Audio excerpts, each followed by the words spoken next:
मंगल मूर्ति सद्गुरु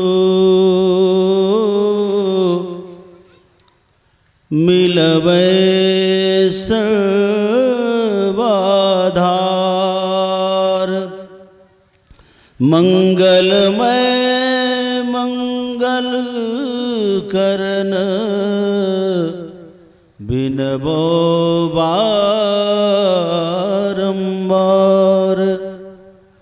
ज्ञान उदधि अरु ज्ञान घन सद्गुरु शंकर रूप। नमो नमो बहुबार ही सकल सुपूजन भू। भक्ति भक्त भगवंत गुरु चतुर नाम बपु एक। इनके पद बंदन किए नाशे विघ्न अनेक। सब संतन मिली निर्णय कियो मथि श्रुति पुराण इतिहास। भजबे को दोई सुघड़ के हरिदास।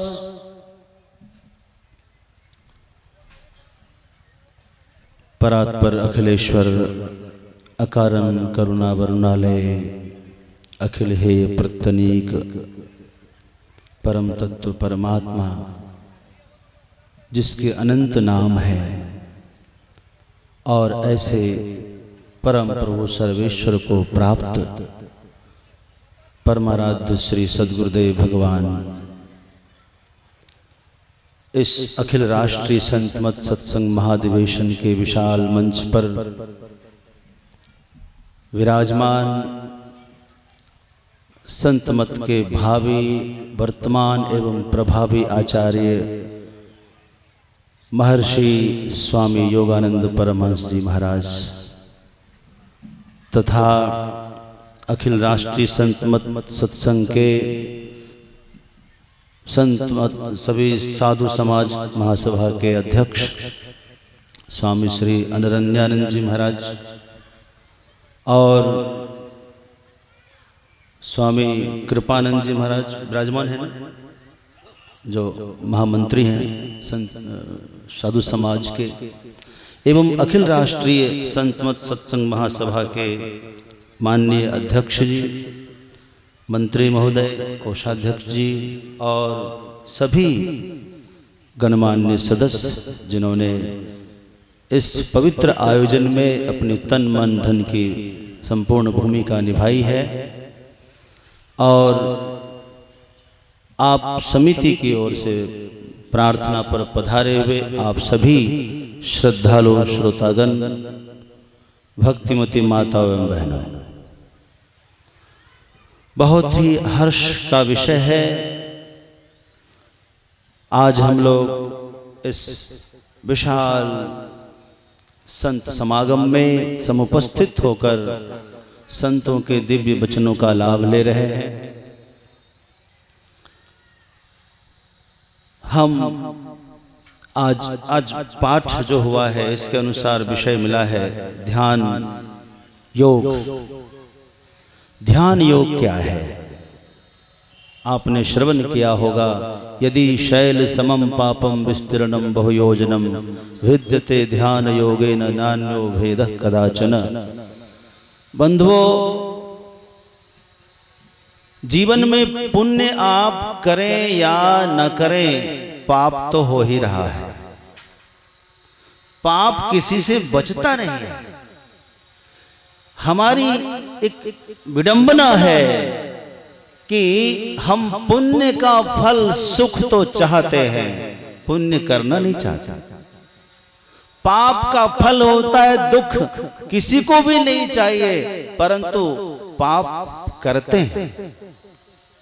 हाँ, भागवत में बड़ा सुंदर एक जन्मेजय के प्रश्न का उत्तर देते हुए वेद व्यास जी कहते हैं कि पुण्यस्य फलम इच्छन्ति पुण्यम न कुर्वन्ति मानवा, पापस्य फलम नेच्छन्ति पापम कुर्वन्ति यत्नतः।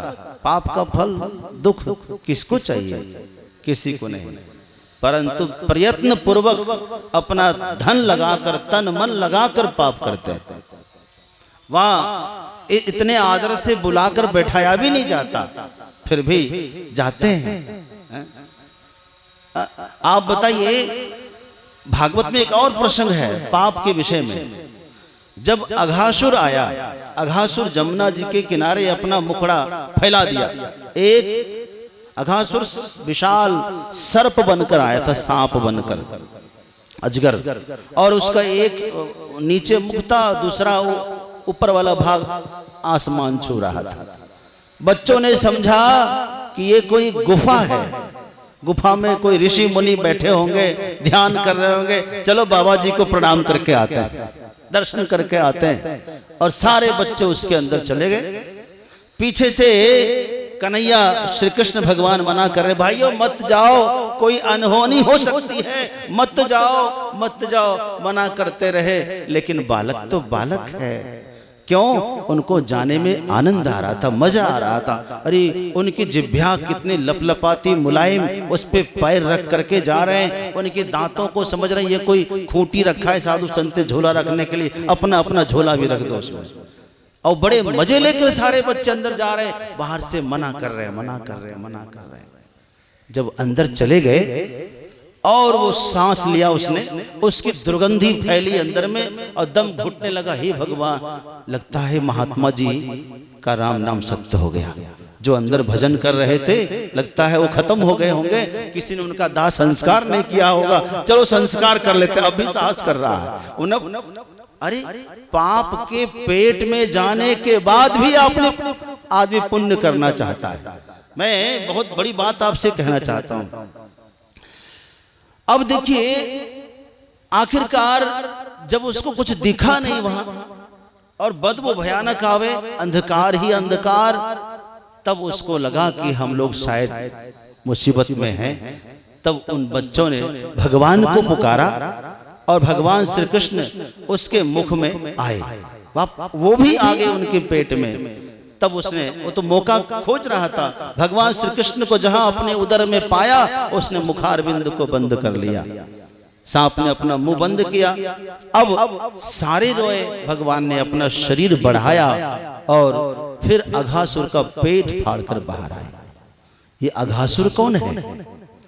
अघ का मतलब होता है पाप, और ऐसा पाप न हन्यते भोगैर बिना इति अघः, ऐसा पाप जो भोगे बिना नष्ट नहीं होगा। चाहे कितना भी आप पुण्य कर लीजिए, वह पाप, आपका पाप का फल आपको भोगना ही पड़ेगा। ऐसे पाप को अघ कहते हैं। अघासुर के पेट में सब चले गए। बंधुओं, हम सब भी अघासुर के पेट में चले जा रहे हैं।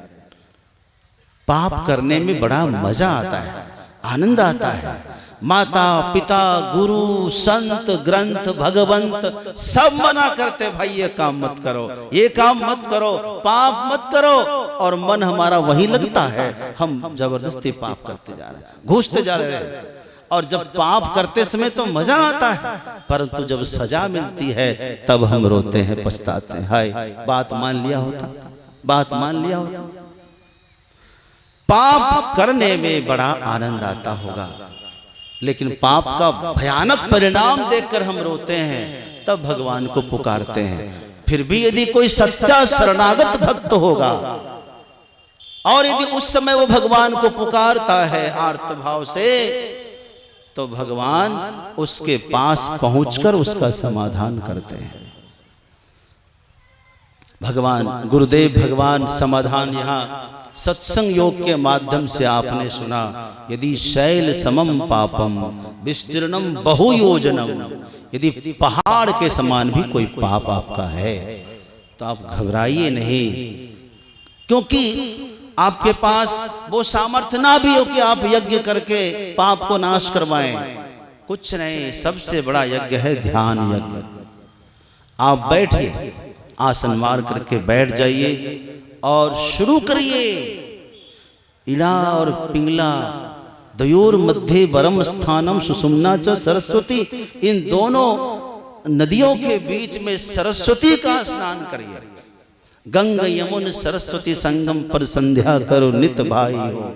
यदि आप ऐसा करने लग जाएं तो वहां लिखा है कि यदि आप थोड़ा थोड़ा भी यहाँ बैठना शुरू कर दें, संगम पर यदि बैठना शुरू करें तो आपके सारे पाप धीरे धीरे धीरे जल जाएंगे।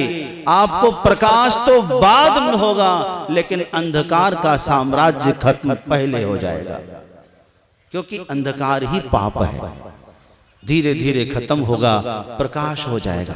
त्रिवेणी संगम में जब आप स्नान करते हैं तो रामचरितमानस में गोस्वामी जी वहां भी लिखते हैं, संगम में स्नान करने से आपके सारे पाप नष्ट होते हैं। और यहाँ के संगम में अंदर के बाहर सत्संग कथा प्रसंग, अंदर सत्संग ध्यान अभंगा, अभंग ध्यान के यज्ञ में आप प्रवेश करिए और यहाँ अपने पापों को जला डालिए। पाप जब तक समाप्त नहीं होंगे तब तक आपको भक्ति में मन नहीं लगेगा, ध्यान में मन नहीं लगेगा। आप सोचिए, आदमी बैठता है ध्यान करने के लिए और विचारों का जाल शुरू हो जाता है। विचार ही विचार, विचार ही विचार, विचार ही विचार, विकार ही विकार। तो क्या करें? पहले विकार शांत हो जाए फिर भजन करें। बोले नहीं, देखो बर्तन में यदि गंदगी है, गिलास में कमंडल में यदि गंदगी है, उस पे शुद्ध जल डालेंगे तो गंदगी उसको दबा देगी, शुद्ध नहीं होने देंगे। परंतु यदि शुद्ध जल का भंडार हो आपके पास तो आप डालते जाइए, चिंता ना करिए उसका। वो गंदगी धीरे धीरे बाहर आती चली जाएगी, आती चली जाएगी। एक दिन कमंडल आपका शुद्ध जल से परिपूर्ण हो जाएगा। इसी तरह से ध्यान योग करते करते करते सारी वासनाएं समाप्त, सारी वृत्तियां समाप्त। वृत्ति उठती ना, हमेशा चिंतन की विचारों की वृत्ति उठती रहती है, और कोई भी वृत्ति 2 मिनट से अधिक नहीं रह सकती है। उसके बाद फिर विचार, फिर विचार, फिर सारे जाएंगे। एक दिन आप निर्विचार हो जाएंगे, शून्यगत हो जाएंगे। ध्यानम शून्यगतम मनः। फिर जो है आपको ध्यान में प्रगति, फिर प्रकाश, फिर शब्द साधना। तो दोनों जो है दृष्टि धारों के मिलने से बिंदु का उदय ही प्रकाश का प्रयोजक है। इस प्रकार जो है साधना करते करते करते, एक बात याद रख रहे, संसाधन में और साधना में बहुत अंतर है। लोग संसाधन को ही साधना समझ रहे हैं। संसाधन अलग चीज है, साधना अलग चीज है। तो अपने को साधना है, तब साधना में आगे बढ़ेंगे।